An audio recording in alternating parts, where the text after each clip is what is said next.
Hello, this is Tony Blazier for the Motocross Vault presented by Blinzall.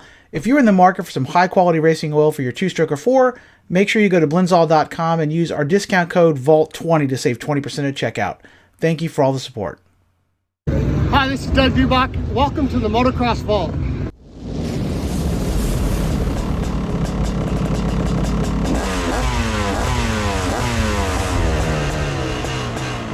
Hello and welcome back to the Motocross Vault. My name is Tony Blazier, and what this video is going to cover is a look back at Honda's 1987 CR500R. Now this is from the era when the 500s were still king, really getting close to the end of the line. Unfortunately, by this time, the 125s really were getting the majority of the heat from the manufacturers, but the 500s were still alive and well. They were still getting regular updates, at least from Kawasaki and Honda. Suzuki had already pulled out of the RM 500 in, I guess, 84 here in America. I think some other markets got them in 85, but really this year there's the KTM, there's the YZ490, which again is probably a step behind, still air cooled and what have you, and then the CR500 and KX. But the Honda was still getting regular updates along with the other models. In 87, the CRs get new bodywork, at least on some of the other models they get new engines, in the 125 class at least in this case. And most of the updates were getting trickled down to the 500s as well. So you get the new bodywork, has an all new look this year, new shock. So they made a fairly significant amount of updates. And again, the 500s are getting at least most of the updates. Honda would never really put the power valve system on their CR500, unlike Kawasaki who would put the kips on their KX. So the CR really didn't get all the newest motor updates. It didn't get the Honda PowerPort system or anything, but the chassis updates, bodywork updates were still going to the 500 as well. This is a really great machine in this era. These mid-80s CR500s are kind of brutes, but this year in 87 they tried to make some changes to make it a little more livable. In 85 and 86, the 500 had been notoriously kind of nasty, and they were trying to keep the power without making it too difficult to ride.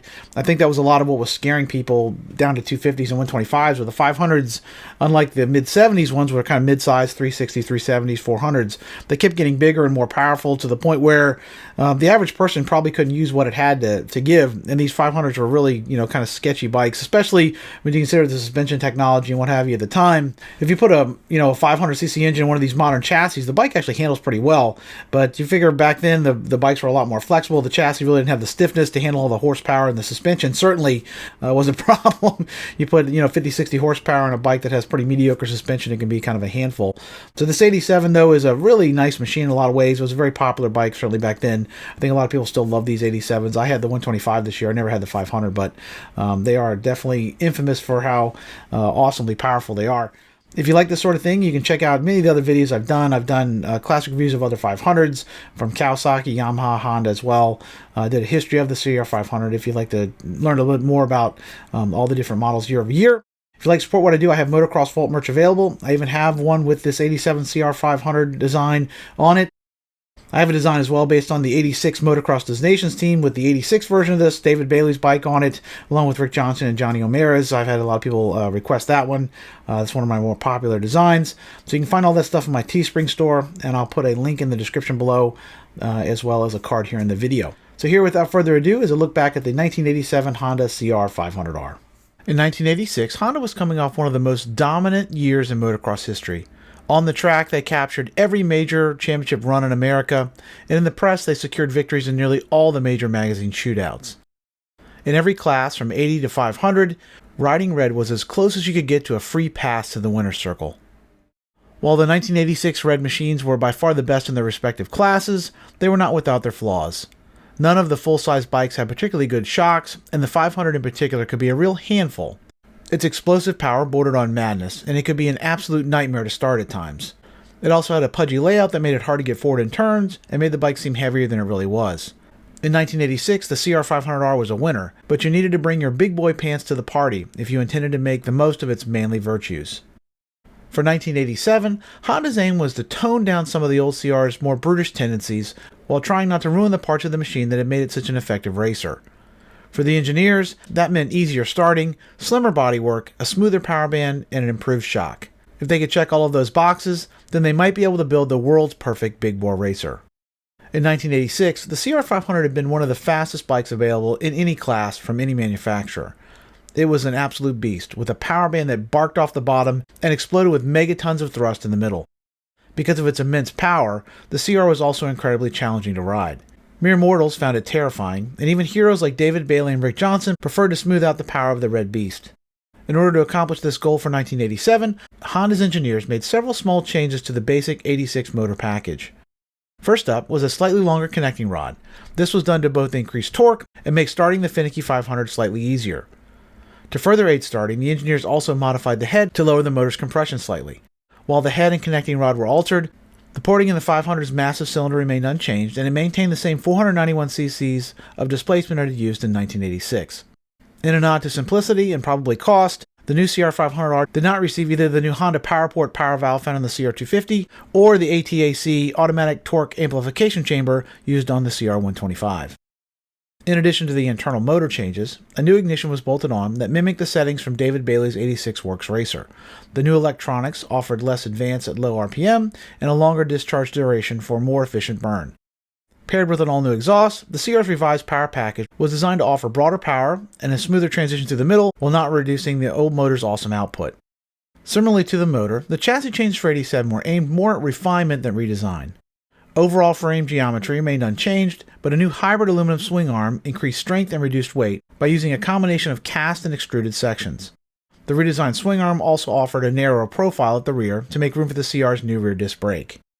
Up front, the 87 CR500R retained the same 43mm Showa cartridge forks it had used to decimate the competition in 1986.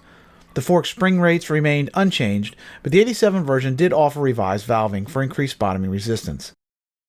Out back, the 500 employed a completely redesigned Showa shock that did away with a traditional remote reservoir and replaced it with a new piggyback design that integrated the shock and remote canister into one unit.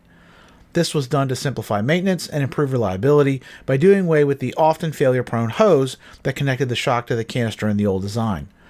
While completely new, the internal valving of the shock remained largely unchanged from the 86 design. Last up in the list of changes for 1987 was an all-new bodywork that slimmed and trimmed the CR's portly layout. In 1986, the CR500R had actually been the lightest bike in its class, but on the track it felt the heaviest. This was largely due to its ergonomics, which made the bike feel bigger than it actually was. To address this disconnect, Honda decided to completely redesign the pilot compartment on the 87 CR500R. In order to lower the center of gravity and improve feel, the engineers trimmed 0.24 gallons off of the old tank's capacity and lowered its position on the frame. They also slimmed it at the seat tank juncture and scooped it in the middle to make room for a longer and flatter seat. This new seat offered a slightly thinner profile for 87 and carried farther up the tank to make it easier to weight the front end in turns. Finishing off the new rider compartment were a pair of sleek new side panels that looked great but did not do much to make the bike feel slimmer. On the track, the 87 CR500R was not light years different than the year before, but what changes they did make added up to a much improved machine. The new power band was smoother overall, with a more tractable low-end delivery and less explosive mid-range hit. It was still quasar fast, but now it no longer tried to rip your arms out of your sockets every time you cracked the throttle open. As long as you showed a little restraint, the big 500 hooked up and hauled, with little drama and a lot of roost. If you pinned it to the stops and tried to ride it like a 125, it was going to swat you like a fly, but if you showed it the proper respect, it was reasonably easy to ride for a big 500 machine. On the handling front, the CR continued to be a best-in-class turning machine. The new seat and tank made sliding forward in turns even easier for 87, and nothing short of a 125 was going to cut underneath the Red Rooster. When coming down from speed, the CR could develop a mean case of the head shakes, so desert racers were likely to be much happier with a Yamaha or KTM than the twitchy Honda. On a motocross track, however, it was without peer. While the new layout was an improvement, the CR continued to be the bulkiest feeling bike in the class. The seat tank juncture was still quite wide, and the raised ridge that ran across the recess for the seat could be unkind to your man parts if you slid too far forward. It was literally twice as wide at the tank as the razor-thin KX, and it made the bike feel heavier than it really was. The new pipe could also be a real leg roaster, and it was best to avoid short boots like Axo's Turbo Plus if you valued the skin on your inner calf. On the bright side, the new seat was the best in the class, with a comfortable shape and a perfect density of foam. On the suspension side of things, the new CR was basically the same mixed bag it had been the year before. The 43mm Showa cartridge forks continued to whip the competition, with works-like performance that none of its competition could match. Even without any external adjustments for rebound, the CR's forks were without peer. They offered a plush feel on small bumps and excellent bottoming resistance on big hits. They were also utterly without harshness, which was something that could not be said about any of its damper rod-equipped rivals. In the rear, the picture was not quite as rosy, however. The new Shawa piggyback shock was trick, but it did not really work any better than the year before. On hard hits and when under power, it worked well enough, but if you backed off slightly, it became harsh and prone to kicking. It also tended to pack down on successive hits and rebound suddenly. Worst of all, this performance got appreciably worse after a few laps, as the shock tended to get hot and fade quickly. By moving the reservoir to the top of the shock body, Honda's engineered simplified packaging, but also made it hard to get any cooling air to the shock. Overall, it worked better than the tooth-chattering Yamaha, but not nearly as well as the Unitrack rear found on the Kawasaki. On the detailing front, the new CR was nearly all aces. The Honda's shifting and clutch were easily the best in the field. There were no missed shifts, stubborn engagements, or false neutrals here.